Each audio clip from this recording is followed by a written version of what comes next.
नमस्कार मित्रों, स्वागत है आपका हमारे YouTube चैनल जीएस मस्ती विद विनय सर के साथ। आइए जुड़ते हैं रसायन विज्ञान से संबंधित कुछ महत्वपूर्ण तथ्यों के साथ। आज देखते हैं हम लोग थोड़ा सा ईंधन के बारे में कल परिचय देखे थे। आज देखते हैं ईंधन के बारे में ही कौन कौन से ईंधन कितने ऊष्मीमान के साथ जलते हैं। फिर गोबर के उपले, जो गोबर के उपले का ऊष्मीमान है 6000 केजे किलो जूल से या प्रति किलोग्राम के हिसाब से 8000 होता है। लकड़ी का 17,000 से 22,000, कोयले का 25,000 से 33,000। देखिए कोयले का भी ऊष्मीमान 25 से 33 होता है। फिर पेट्रोल का आ जाता है 45,000। फिर मिट्टी का तेल आ जाता है 45,000 का। मिट्टी का तेल का फिर आ जाता है कितना, हम लोग देखते हैं जैसे ये 45,000 के अप्रॉक्स जो है दोनों ही दिख रहे हैं। ऊष्मीमान पेट्रोल हो चाहे मिट्टी का तेल हो, ऊष्मीमान सेम होते हैं।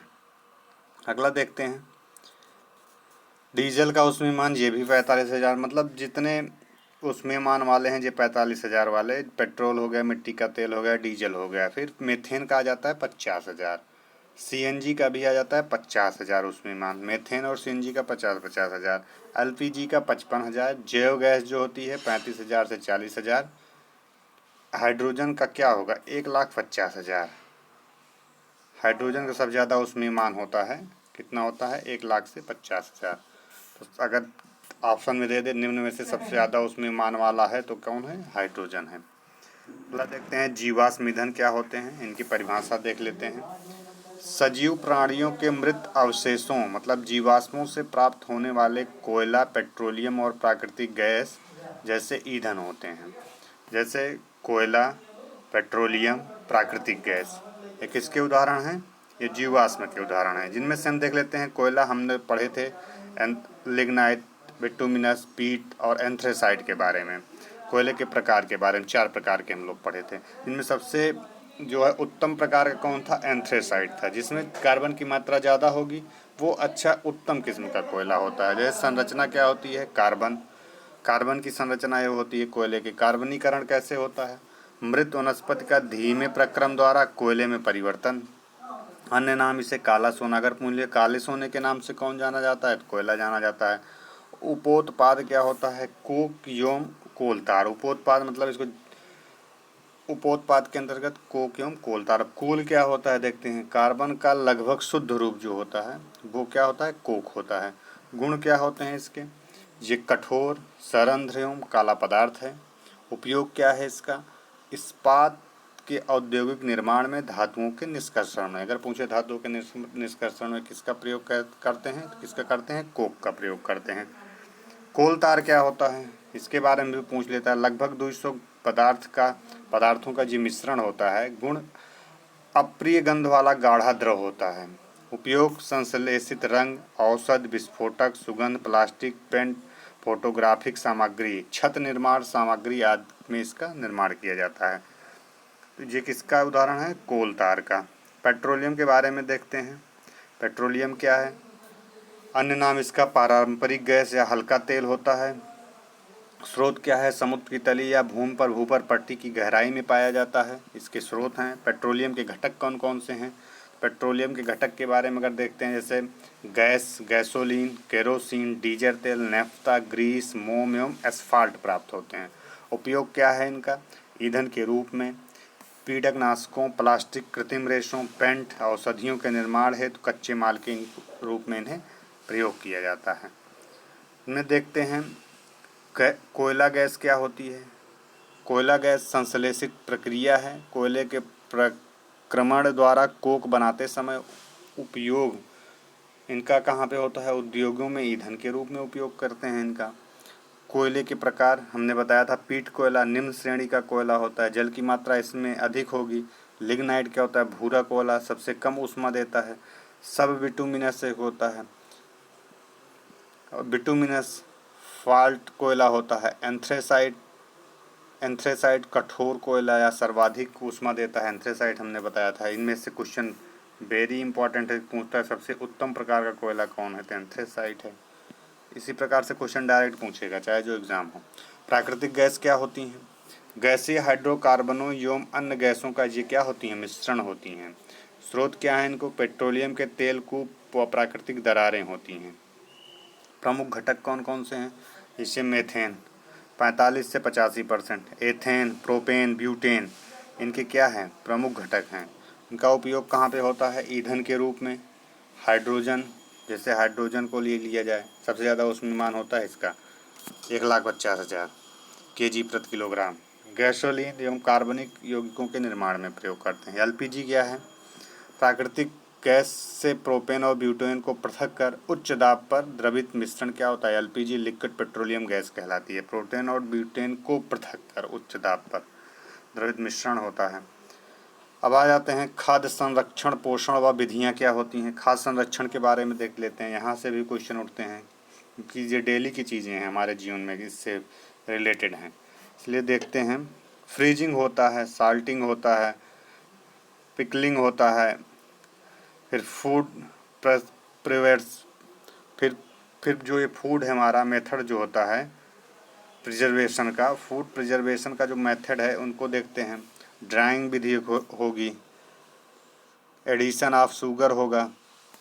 तो इस प्रकार से इनका अपना कुछ सिस्टम है, ये बनाते हैं उसको फ्रीजिंग करके, साल्टिंग करके, पैकिंग करके, पिकलिंग करके, ये सब अपना उनका सिस्टम होता है। प्रक्रिया वह प्रक्रिया जिसके द्वारा भोजन को छोटी या लंबी समयावधि के लिए खराब होने से सुरक्षा प्रदान किया जाता है, तो उसे क्या कहते हैं? उसे ही खाद्य संरक्षण कहते हैं, खाद्य संरक्षण कहते हैं।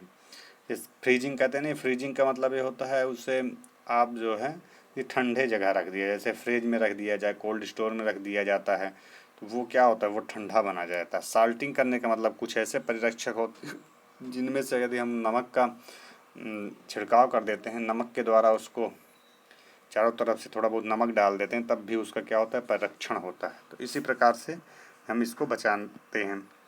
खाद्य संरक्षण के सिद्धांत क्या हैं? सूक्ष्म जीवाणुओं को नष्ट करना। मेन उद्देश्य क्या है? सूक्ष्म जो जीवाणु उनको नष्ट करना, सूक्ष्म जीवाणुओं की अपक्रिया को रोकना या उसमें विलंब उत्पन्न करना, मतलब जल्दी ना हो पाए कोई प्रक्रिया, जो स्लो हो सूक्ष्म जीवाणुओं की। एंजाइमों की अपक्रिया को रोकना, एंजाइम है वो उस पर ना आ पाए। खाद्य परिरक्षक के रूप में क्या लेते हैं?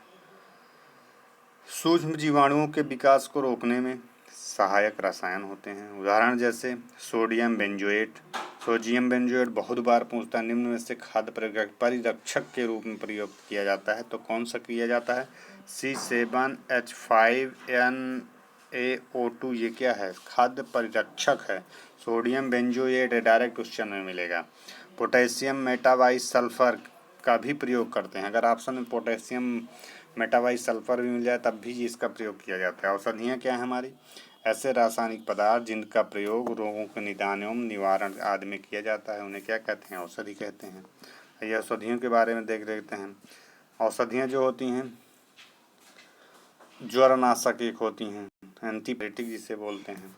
एंटीपायरेटिक क्या होती हैं? ऐसे रासायनिक पदार्थ जिनका प्रयोग उच्च ज्वर, फीवर, ज़्यादा बुखार होता है में ताप कम करने के लिए किया जाता है। उदाहरण जैसे एस्पिरिन हो गया, एसिटिल सैलिसिलिक अम्ल, पैरासीटामॉल हो गया, फिनएसिटिन हो गया। डायरेक्ट एग्जांपल में देते कहेगा निम्न में से ज्वरनाशक औषधि है, तो आपको लगा देना है। एस्पिरिन मिल जाए, पैरासीटामॉल मिल जाए, फिनएसिटिन मिल जाए, कोई भी। दर्दनाशक क्या होती हैं? ऐसी औषधियाँ जो मानसिक उलझन या अन्य तंत्रिकीय कुप्रभाव के दर्द को कम करती हैं, दर्दनाशक होती हैं। अनिद्राकारी दर्दनाशक एक होती है। उदाहरण जैसे एस्पिरिन, पैरासीटामॉल निद्राकारी या पीड़ाहारी होती हैं। ऐसी औषधियाँ जो निद्रा उत्पन्न करती हैं। उदाहरण अफीम उत्पाद जैसे मार्फिन, कोकीन, हेरोइन, ये क्या होते हैं? इसके उदाहरण हैं। प्रतिरोधी क्या होती हैं? ऐसे रसायन जो सूक्ष्म जीवाणुओं को मारते हैं या उनकी वृद्धि को रोकते हैं, उन्हें प्रतिरोधी कहते हैं। उदाहरण जैसे मर्क्यूरोक्रोम, बोरिक अम्ल, आयोडोफॉर्म और पोटेशियम परमैंगनेट, ये सब प्रतिरोधी हैं। एंटीसेप्टिक जिसे बोलते हैं। विसंक्रामक कौन कौन सी होती हैं? ऐसे रसायन जो जीवाणुओं या सूक्ष्म जीवों को शीघ्रता से नष्ट कर देते हैं, उन्हें विसंक्रामक कहते हैं। उपयोग उपकरणों, बर्तनों, फर्श व सैनिटरी फिटिंग आदि के विसंक्रमण हेतु। फिनाल, मेथिल फिनाल उदाहरण में देख लीजिए, जैसे phenol, methyl phenol, hydrogen peroxide, chlorine, bleaching powder and sulphur dioxide, ये होते हैं। अगला देखते हैं प्रशांतक क्या होते हैं। मानसिक तनाव कम करने तथा अवसाद दूर करने में सहायक रसायन जो होते हैं उन्हें प्रशांतक कहते हैं, जैसे रेजरपाइन। स्रोत राउवोल्फिया सर्पेंटाइना नामक पौधा होता है। बारबीट्यूरिक अम्ल से उत्पन्न ल्यूमिनल व सेकोनल आदि में पाया जाएगा। प्रतिजैविक क्या होती हैं, एंटीबायोटिक के नाम से जाना जाता है। ऐसे रासायनिक पदार्थ जो जीवित कोशिकाओं से प्राप्त या निर्मित होते हैं तथा सूक्ष्म जीवों की जीवन प्रक्रियाओं को बाधित करते हैं तथा उन्हें नष्ट कर देते हैं, उन्हें क्या कहा जाता है, प्रतिजैविक कहलाता है, एंटीबायोटिक कहलाते हैं। प्रथम प्रतिजैविक पेनिसिलिन थी, क्या थी, पेनिसिलिन। वर्ष 1929 में इसका खोज किया था, किसने, खोजकर्ता कौन थे, अलेक्जेंडर फ्लेमिंग थे। कौन थे, फ्लेमिंग, अलेक्जेंडर फ्लेमिंग। तो इसको रट लीजिए, बहुत बार पूछा है पेनिसिलिन की खोज किसने किया था, तो कौन किया था, अलेक्जेंडर फ्लेमिंग थे। स्रोत क्या है, पेंसिलियम नोटेटम, स्रोत भी पूछ लेता है, पेंसिलियम नोटेटम, क्या, नोटेटम, पेंसिलियम नोटेटम से ये प्राप्त होती है। पहली एंटीबायोटिक मेडिसिन पेंसिलिन ही थी 1928 में। अगला देखते हैं बेहोशी कारक क्या होते हैं। ऐसी औषधियाँ जो सभी प्रकार की कोशिकाओं, प्रमुखतः तंत्रिका तंत्र के जैव कार्यों के प्रति अचेतना उत्पन्न करती हैं, जैसे क्लोरोफार्म हो गया। एपोक्साइड क्या होता है।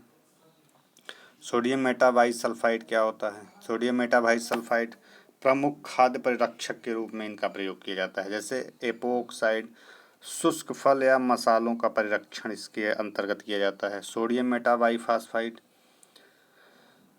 सोडियम मेटाबाइसल्फाइड क्या होता है, उपयोग सास जो होता है, कहते हैं सास, वो सास बहु नहीं, ये वाला सास जो खाया जाता है, जैम टाइप से होता है, सास, जैम, अचारों का परिरक्षण के लिए सोडियम मेटाबाइसल्फाइड का प्रयोग किया जाता है। शुष्क फल व मसालों के परीक्षण में एपोक्साइड का प्रयोग किया जाता है। सोडियम बेंजोएट आ गया, परिरक्षक ये भी है, डायरेक्ट एग्जाम में पूछता है। मृद पेयों तथा अम्लीय भोजन का परिरक्षण करने में सार्बिक अम्ल क्या होता है व उसके लक्षण, ईस्ट व फफूंदी की वृद्धि को रोकने के लिए सार्बिक अम्ल का प्रयोग करते हैं। तो ये भी बहुत ही इम्पोर्टेंट है पॉइंट, यहाँ से क्वेश्चन पूछ लेता है। उर्वरक के बारे में देखते हैं। फर्टिलाइजर क्या होता है, पौधों की पोषक आवश्यकताओं की पूर्ति हेतु मिट्टी में डाले गए पोषक तत्व उर्वरक कहलाते हैं। इनका अन्य नाम अकार्बनिक खाद्य है। प्रकार पूछ लेता है, एनडीपी जैसे नाइट्रोजन, फास्फोरस, पोटेशियम। तो इस प्रकार से ये 3 प्रकार के होते हैं, जिनके देख लीजिएगा। अगला देखते हैं उर्वरक एवं खाद में अंतर क्या होता है। उर्वरक एक अकार्बनिक लवण है। खाद क्या है, यह एक प्राकृतिक पदार्थ जो गोबर, मानव अपशिष्ट एवं पौधे के अवशेष से विघटन से प्राप्त होता है, गोबर कहलाता है। उर्वरक का उत्पादन फैक्ट्रियों में होता है, खादों में बनाई जाती हैं, खाद खेतों में बनाई जाती है। उर्वरक से मिट्टी को ह्यूमस प्राप्त नहीं होता है, जो उर्वरक होती है इसको ह्यूमस नहीं प्राप्त होगा मिट्टी को। खाद से मिट्टी को ह्यूमरस प्रचुर मात्रा में प्राप्त होंगे। उर्वरक में पादप पोषक जैसे नाइट्रोजन, फास्फोरस, पोटेशियम प्रमुख मात्रा में होंगे। खाद में पादप पोषक तुलनात्मक रूप से कम होते हैं, होंगे लेकिन कम होंगे। जैसे नाइट्रोजनी उर्वरक के अंतर्गत आ जाएं, कौन कौन से हैं देख लेते हैं। अमोनिया युक्त उर्वरक, नाइट्रेट उर्वरक, अमोनिया नाइट्रेट उर्वरक एवं एमाइड युक्त उर्वरक भारत में सर्वाधिक हैं। उत्पादित नाइट्रोजनी उर्वरक यूरिया है। भारत में सर्वाधिक नाइट्रोजनी उर्वरक कौन सा है, यूरिया है। देखते हैं नाइट्रोजनी उर्वरकों में हाइड्रोजन की कितनी प्रतिशत मात्रा होती है। Ammonium sulphate 21%, ammonium chloride 25%, ammonium nitrate 35%, calcium nitrate 17%, sodium nitrate 16%, calcium cyanamide 21%, urea 46%। सबसे ज़्यादा क्या पाया जाता है, यूरिया पाया जाता है नाइट्रोजनी उर्वरकों में, यूरिया, इसको ध्यान में रखिएगा।